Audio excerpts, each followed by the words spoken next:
speedskattingen. Jävla fråga. Men sen det är sen. Oh, American.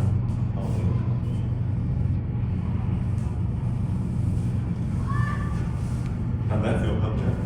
Good. This question where I should go to. What do you guys see on 300? No. We're just gonna go like 220. That's it. It's like this. No, this Is that a 35? This is 185. Yeah. So just add a few pounds. Yeah. Good with that.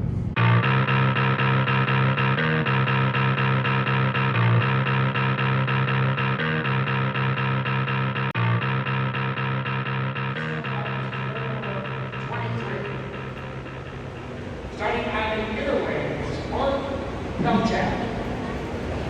Starting on the outer wing, Dory Cole. Go to the start.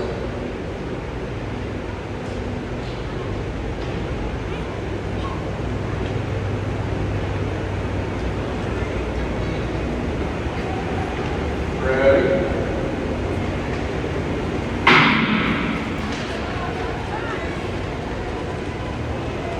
This is pair number 23. Skaters side by side. Open up with a time of 10.64, Mark 10.74.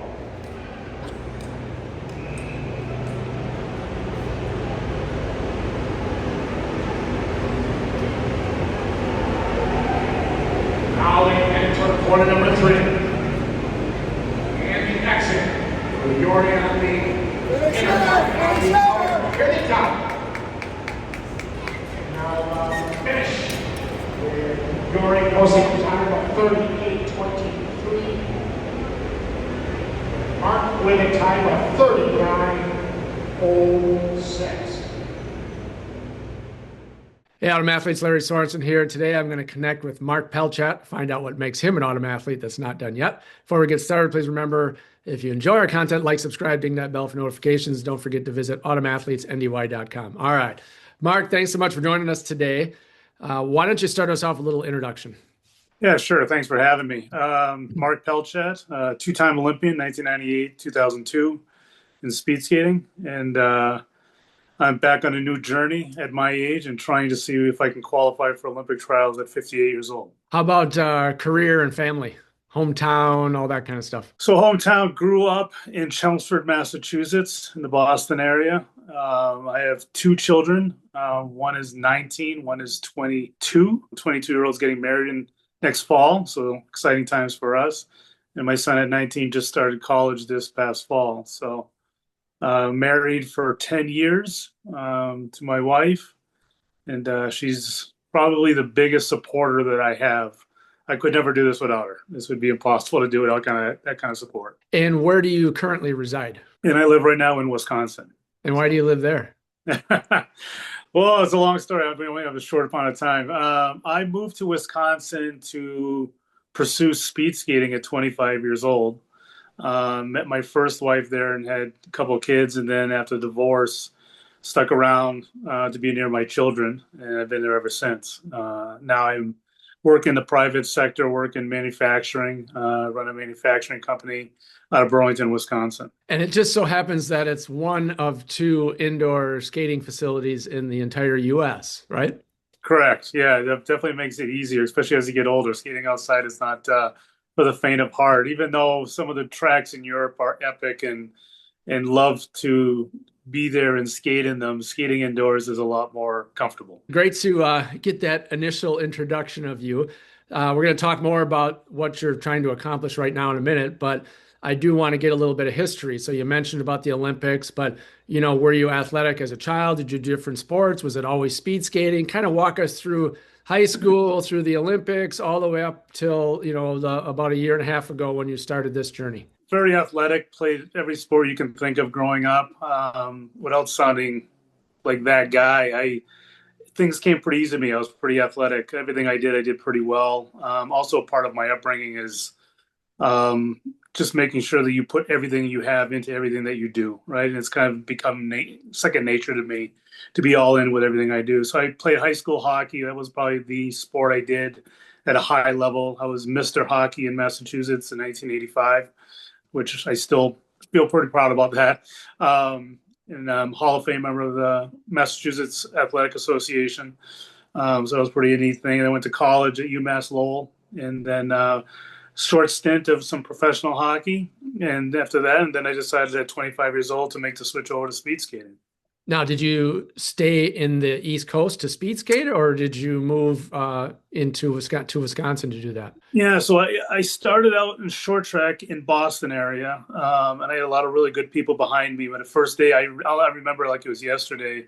A gentleman in town had always been trying to get me to speed skate, but at the time, I didn't grow up speed skating, do nothing about it, and then it kind of wore me down. I was like, fine, I'll go do it. And I went to this little rink in Waltham, Massachusetts, in the Bay State Speed Skating Club, and skated, and I was horrific. I can't even explain how bad it was.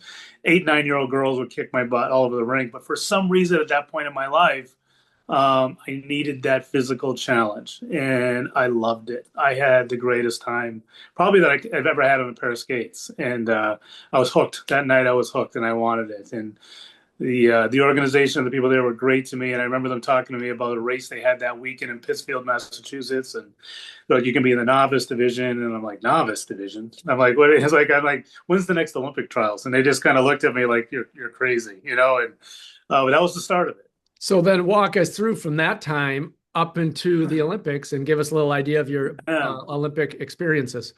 So that was 1992.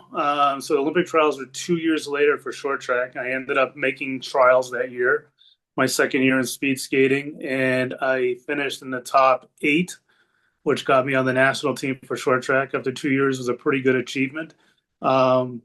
But really at that point, I really wasn't good enough to compete internationally. And it really was obvious when I skated international competitions after that. I kind of struggled and kind of went back to the gentleman that kind of brought me into the sport, Patrick Wentland. And he started coaching me again. And he looked at me, he's like, you know, you'd be great at long track. And I was at this time now I'm in Lake Placid, New York, and we're skating there and I'm training. And he's like, you're explosive, you're powerful, you're fighting your body in short track because you can put muscle on, you can be explosive, but in long track, none of those barriers are in front of you, right? You can just train as hard as you want to see how fast you can be. You can be a pure sprinter if you want to be. So that spring, I packed up my car and all my belongings, not knowing a soul in Milwaukee, and moved to Milwaukee. Bought a pass at the Pettit Center and just started skating at the Pettit Center, just chasing people and trying to figure things out and copy them and picking everyone's brain in the building. I'm sure I was a pain in the butt to most people, but I wanted it, right? And I wanted to show people and prove to them that some guy that came from hockey at 25 years old can make this transition. And really at that point is when I started to generate this thing. It was happened for the first time in my life where people doubted me athletically. And I needed that in my life. And it kind of drove me to say, like, you know, I'll show you what I can do. I'm better.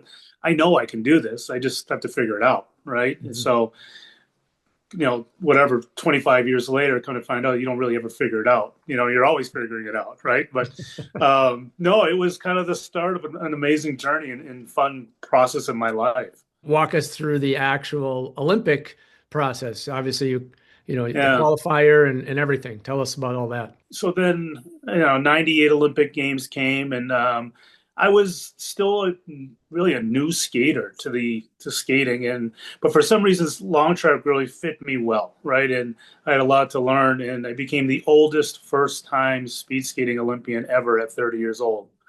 So I got to go to Nagano, Japan, skate in 98 Olympics. Learned a ton. I learned one of the, I remember this conversation with Bonnie Blair, and we're sitting at the Olympic Games after my race, maybe 3-4 days later, and she asked me, "What do you think? How'd it go? You know, what's your feelings? What your experience?" And I'm like, "I hate it." And she looked at me and she's like, "Why?" And I'm like, I realized being on the World Cup circuit and being top 10 in the world that year is a great year. When you come to the Olympic Games, it's about one thing and one thing only: winning. And I'm like, I don't want to be just an also-ran, a guy that's on the team, happy to be here. And I said to people when I get back home, like, when you hear people say it's just an honor to be there, the result doesn't matter, they're lying to you, right? It's great TV. It's what you're supposed to say. but deep down inside, it tears you apart. You want to be one of those guys that people are interviewing. You have a chance to win a medal. That competition is about winning. So that being said, after the next 4 years after that, and I took a year off because U.S. Speed Skating came to me at 31 years old in 1999 and said, "You're no longer part of the team. We don't look at you as part of our future. You're too old. You did a great job getting here." We hired a new director from Norway, and he was going to go to a youth movement going into the games in '02. So I went home, got married. And my old coach kind of reached out to me, and he was coaching the Canadian short track team at the time, and he said, we're going to be competing at the Goodwill Games in Lake Placid, New York. Why don't you come out and hang out and talk? So it's like I did that, and he asked me point blank, "Do you miss it?" I'm like, every day of my life. It's like it tears me apart. And he's like, "You should come back and skate." And it's like, well, I would love to. And I was married at the time, so I looked at my wife, and I'm like, what do you think? In her mind, she was like, absolutely not. Mark's done. He's got a job. We're moving on to a different direction. And he's like, "Do me a favor." He goes, come to Montreal in the spring. We'll do some testing. If you test really well, you skate. If you don't skate. And she agreed, and we went out there, and I set a power test record for the Canadian Olympic team on the bike, and then puked in a bucket. And then, as the game was on, really, and it was probably the funnest 2 years of skating that I've ever had in my life. We really focused on the things we needed to do. I changed my body completely, changed my diet completely, changed how we train. I now had a program that was written just for me. And he did this all out of the kindness of his heart. He did it for free. He did it for nothing. He had a team he was coaching, the best short track team in the world. And we had this connection together, both French Canadian kids. And he's just like, he believed in me. Right. And we, through phone calls, texting, emails, corresponding with him. In fact, I'm going to see him tomorrow. He lives here in Salt Lake City. And we have this unique bond, the two of us. But we nailed our program, and I had the two best years of my skating career. I went from maybe a top 25 skater to a top 7 to 10 skater. I had the fastest start in the world, and I had a great opportunity to medal. I mean, and that's really all you ask for at the Olympic Games, right? You want a shot. So how did that Olympics turn out then? It didn't turn out the way I wanted it to. So again, we don't have a ton of time to do this, but so going into that day, I came in with a lot of confidence. We had a test event going into the games, and I won that event. So I was riding high, like confidence wise. I felt great. Everything was going the right direction. And that day, I'm doing our warm up, and this was before the fans come into the rink, and I felt off. I felt something weird, right? And it was nerves, excitement, Olympic Games in your own country. And some of the coaches that I had consulted with over the year, I kind of went to them. I was like, I just don't feel right, And they're like, "You look great." They said everything you're supposed to say as a coach, right? You look amazing. You look great. So I thought, I'll brush it off, whatever. And I kind of went off the ice, did my off ice warm up, came back on for my race, which I got on about 6 pairs before. And I'm skating on the inner part of the track. And then looked over at my coaches, and he's like, thumbs up to me. And I'm like, it's off. I just don't know. I can't put my finger on it. So we get to the line to race. I'm racing against Iriardi from Italy, and we know each other. And he knows I got a great start. It's the first year we've ever adopted track and fields. One false start, everyone has a false start rule. And so he jumps, right? And so we get down to the 100, and we come back. And for some reason, that was the best thing that happened to me, because we get back to the start line, and the sense of calm came about me that I've been looking for all day. And I felt relaxed. I felt good. And I sat there, and I was like, I don't need to jump or anticipate the gun. I know I'm explosive and powerful and fast enough. I don't need to do it. The gun goes off, and I take off. It's the best start I've ever had in my career. And I'm flying. And you can hear the crowd in the background, like the gasps and the air. And I'm going down the 100, and this all happens in 9 seconds. And as I'm skating down the 100, in my mind, I'm thinking, Mark, everyone pulls a race out of their butt during the Olympic Games, right? Everyone does something you don't expect. Don't just mail this in as an average race. You have another gear. Use it. Little did I know it was me doing something stupid and doing something above and beyond. I kind of took another gear, threw my timing off, and I had a fall. Mm. So it's kind of a famous fall now on YouTube. Everyone kind of always wants my input on it. Kind of spun, fell down, got back up, and kept going because as a hockey player, excuse me, that's kind of what you're told and taught, right? And that kind of kicked in, and I just kept going. As I'm going around the track, I'm thinking to myself, "What are you doing?" Like, the race is over at this point. But I've actually had a lot of people tell me it was inspiring to see somebody not stop, right, and keep going and stuff like that. So, yeah, it didn't work out for me. But at the end of the day, it's why we watch sports, right? Nothing's guaranteed. Nothing's, it's so much here between the ears at that level. Everybody's good and everybody's fast, and it just, I didn't have that extra piece that I needed. From that time right up until about 18 months ago, kind of what happened? What were you doing? And then fill us in on what you decided to go after about 18 months ago or so. Yeah, I mean, went back to normal civilian life, playing golf, hanging out with friends, being on the lake, good dinners, good drinks, hanging out, not really worrying about my waistline or anything else. And, playing some men's league hockey here and there. But as far as being an athlete, in being in shape, went out the window for about 20 years. And that coach from Salt Lake City, Guy Thibault, kind of came back into my life again. And he calls me in the car with my wife and he says, hey, the World Masters Championships are in Milwaukee this year. This is last winter. And he's like, I'm thinking about skating. And I'm like, oh my God, it's amazing. You should do it. Stay with me. And he's like, well, I appreciate it. I will definitely do that. And he said, more importantly, I want to do it with you. I want to do it with somebody. I want to do it with you. And my wife's in the car. She looks at me. She's like, you got to do this. And I can't say no to this man, right? In any way. And I was like, I'm in. She's like, oh, your kids are gonna love it. And so I'm like, I'm in. He goes, you have to get in shape. I'm like, yeah. I'm like, he goes, you need to lose weight. I'm like, yeah, a lot of weight. And he goes, well, you better get started. And so I literally started that afternoon. And about maybe 3 weeks, 2 to 3 weeks go by. And I remember coming in the house, looking at my wife, and I said, I'm not motivated to do this, right? What's the goal here, right? Like just to go and skate around in a circle at, my late 50s with a bunch of guys my age. And, I don't know. I was like, so I need something more. And I started looking up to be, who would be the oldest person ever qualified for Olympic trials. And I thought to myself, like, that's a goal. That's something that I can get behind and push myself and really get to another level. Now, my wife she wasn't with me during my Olympic years. Now she's got a taste of what a crazy athlete driven is all in, focused 24 hours a day. It's about it. I think she likes it. I don't know. We'll see. We'll see. But like, she's been great. So that kind of what brought me to this point now. And now it's kind of like I'm coming to the end of this little journey here in the next 2 months. And it's, I'll be honest, I'm going to hate to see it go. You know what I mean? I'm getting to the point now where things are starting to click. My body's starting to come around. I'm doing things I really never thought possible. And in my mind, I'm like, I would love to see what that umbrella and what that ceiling looks like. Yeah. That's part of why I want to do this, to push myself to say, what are you capable of? When you put yourself all in, what can you accomplish? What is the provisional time that you're shooting for to qualify, and where are you at in terms of hitting that number? You have to skate a 500 meters in under 39 seconds. Last weekend in Milwaukee, I skated 39:06. So missed it by 600ths.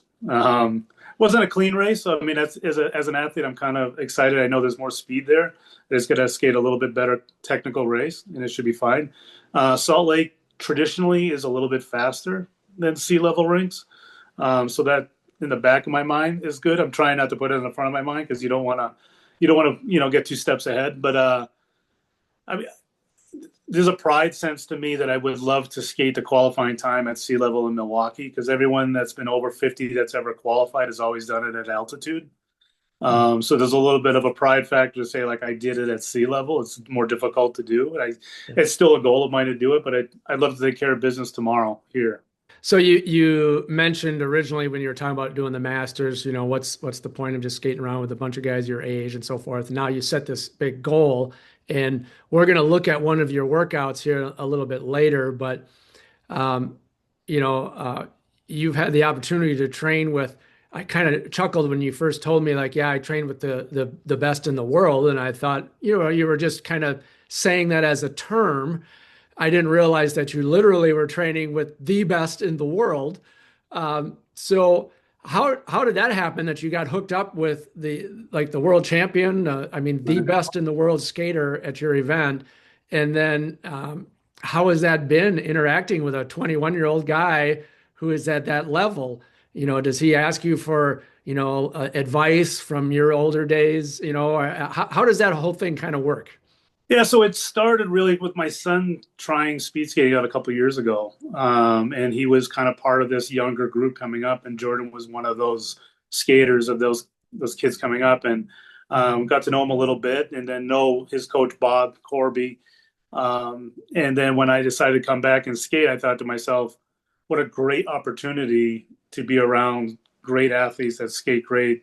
And we kind of knew each other already too. It's, we used to always have this thing in skating. It's like the women, if they take advantage of it, have an advantage because they can always chase men, right? They have a rabbit. Men don't always have a rabbit. Like Jordan doesn't have a rabbit. Jordan's the fastest guy. So for me, being able to chase these guys and use it as a measuring stick of how well am I doing? Am I catching them? Am I keeping up with them? Things like that. So that's kind of really how it started. And then also picking their brain, picking Bob's brain. This is a whole new journey for me. Everything that I applied to skating previously in my career is really 180 degrees. One, I'm 58 years old. I can't do the workouts I used to do. What workouts should I do? Where should my focus be?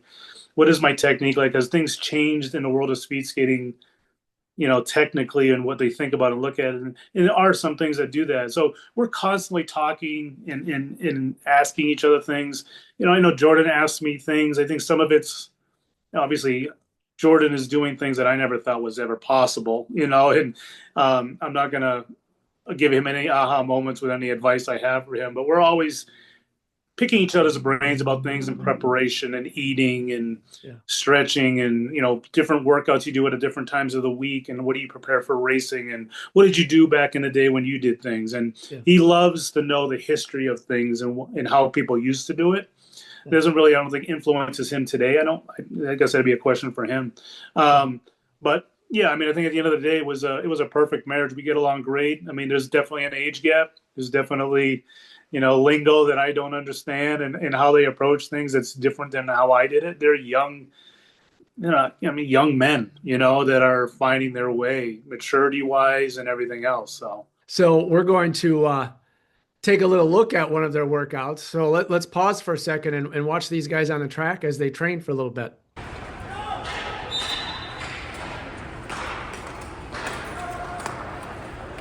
Let's do a warm-up action. Well, that of Olympic champions.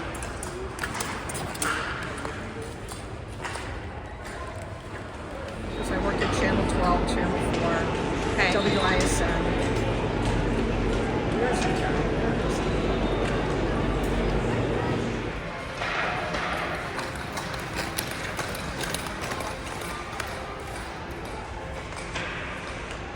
So obviously you're doing your track training on the ice itself. What are you doing off the track to help enhance your speed skating? So most of the things, you go back to the beginning of the year and there's a transition. There's in the summertime, you're doing a lot of cycling, zone 2 rides in the beginning of the spring and summer, really building as big of a base as we can, big a recovery system as we can. And then we slowly get into interval training on the bike, a little more speed, a little more intensity. Off the ice, do things we call like downtime, which is being in a skating position, holding that position for periods of time. Interval formats, building lactic acid in your legs, learning how to get rid of the lactic acid as you're doing things. We do a lot of plyometrics, a lot of jumping. I probably came up to about 250 to 300 jumps in a workout. Just trying to get that repetitive, because skating is really about jumping from one foot to another, right? Like constantly, all the time. So building up that rapport. And then for me, the year previous, I had a lot of hip flexor issues, a lot of calf issues. So doing a lot of really rehab type training to make sure that when I got into the season that I kind of crossed those off of fixing those problems. As I come back after not doing anything for 20 years, there were things in my body that was just like, whoa, what are you doing here? So I had to address that stuff. But, cycling, weightlifting, jumping, skating position stuff. We do things like, working on our turns or going up a hill. Some of the things I had to be creative with because I'm by myself, right? So, back in the day, I would pull a car around the neighborhood. I would do turns and pulling. My wife would be in the car steering, and I would pull the car.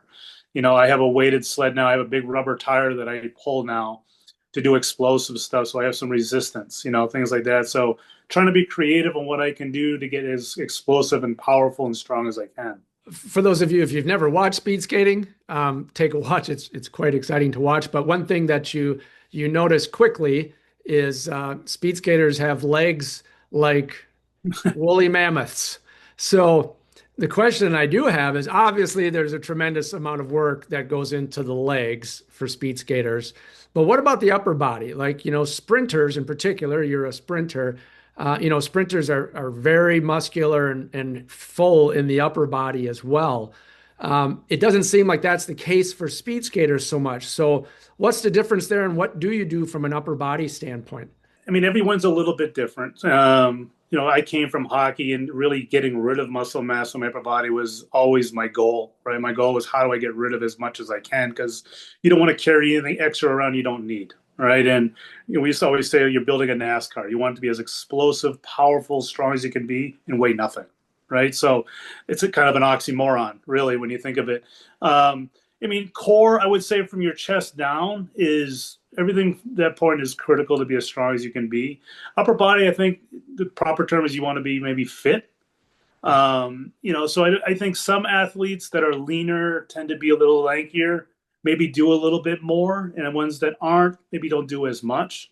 But for us, the arm swings and everything else is more of a cadence provider for the lower body than it is anything else. One thing you see a lot of speed skating is sometimes they have one arm on their back a lot of times, or even two arms on their back.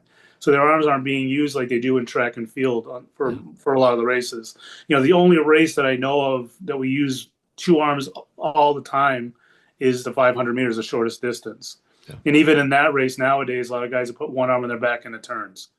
So there's a difference a little from track and field that way, where it's not as much of a driver. Like we all know, the arms are linked to the legs, right? So the faster you move your arms, the faster you can move your legs.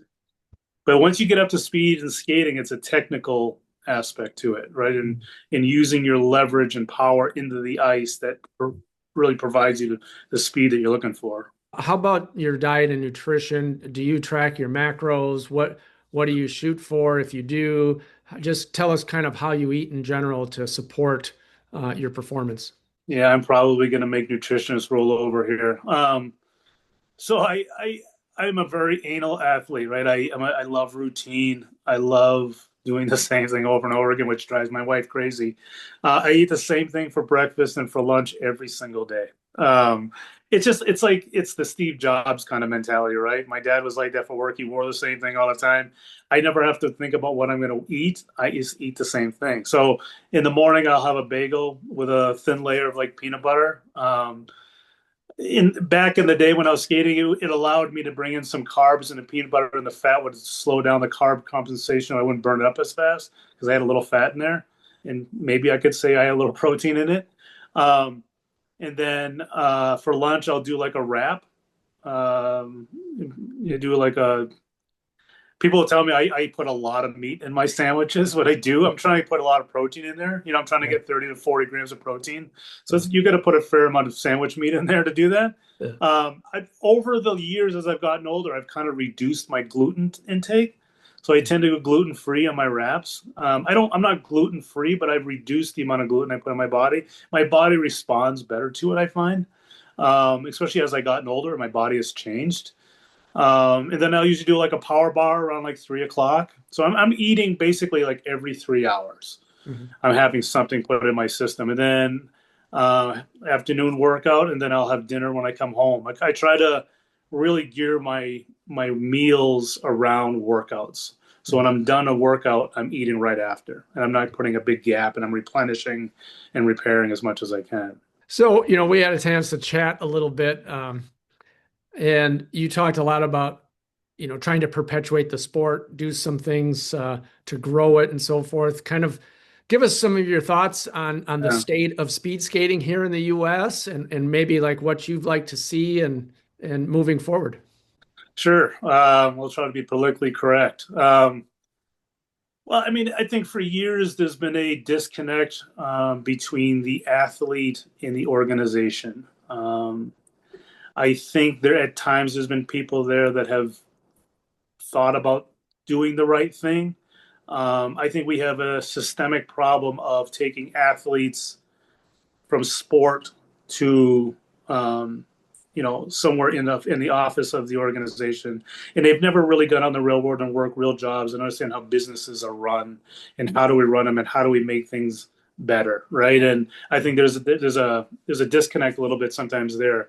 That's one piece of it. But one of the things that I've always kind of been frustrated with, I use U.S. speed skating because that's what I do as a group, is we don't do enough for the athlete, right? I know we can do more, right? And I know it's always put up with, well, we can't do that or we can't do this. And I hate the word we can't. I mean, to me, that's a quitting word, right? And maybe there are challenges to things and maybe things aren't easy.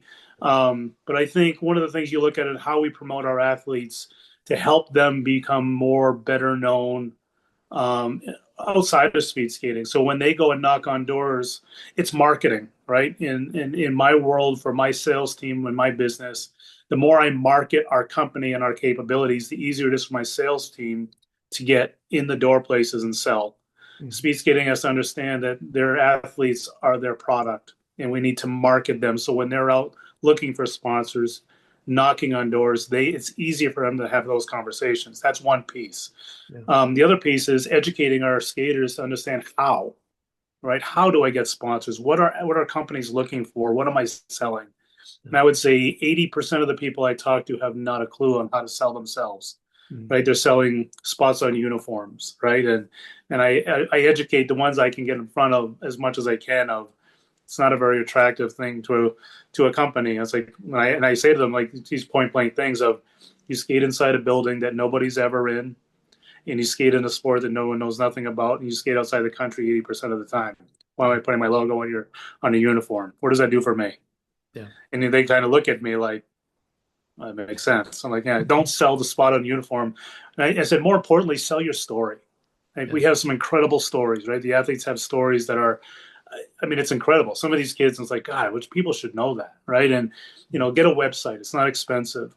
Sell your story. Tell people who you are, where you're from, what your dreams are, what you want to do after skating.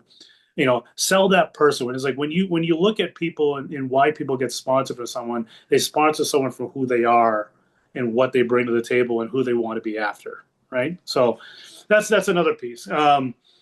But again, I'm probably all over the place here because I am about this kind of stuff. I'm passionate about it. But sure. One of the things I would love to do is start the first, I call it professional team. I mean, there's a lot of different ways to explain it. In the United States, Canada just got their first one. In Holland, there's maybe 4 or 5 pro teams, and the athletes get paid, anywhere between $50,000 and up to 7 figures, right? So. But it allows the athlete to be a professional, right? It allows the athlete to go out. And what that means is, they can find a place to live. They can have a car. They can pay for their food. They can do the things necessary to compete and train and make a living. And they're not forced out of the sport, and they're not forced to do things maybe only halfway because they can't afford it, right? Mm-hmm. So one of the things I would love to do is find enough people out there that would love to have a conversation of how do we start our own team here in the States, right? And I think you talked about this before, but it encompasses 3 select parts for me. One, it creates, we call it the farm team, or maybe like our neo senior team, to say, this is our up and coming group. I'm going to teach them how to be elite, right? We're going to teach them how to be a professional athlete, how to train, how to eat, how to travel. How do you get to that next level? When you get there, you're not going to waste time understanding how, because you've learned it, you understand it. And once they get to that level, then now's the part of here's a good salary, here's the best training, information, travel, everything we can do for you to maximize your abilities and your efforts that you're putting into it to get the most out of your career. And then the third phase, which I think actually affects the second phase, is I want to start a program where we have an exit strategy for these athletes. So we work with companies, whether they be current sponsors or anything else, where we teach kids how to use their elite mindset in what they do and how important that is in businesses.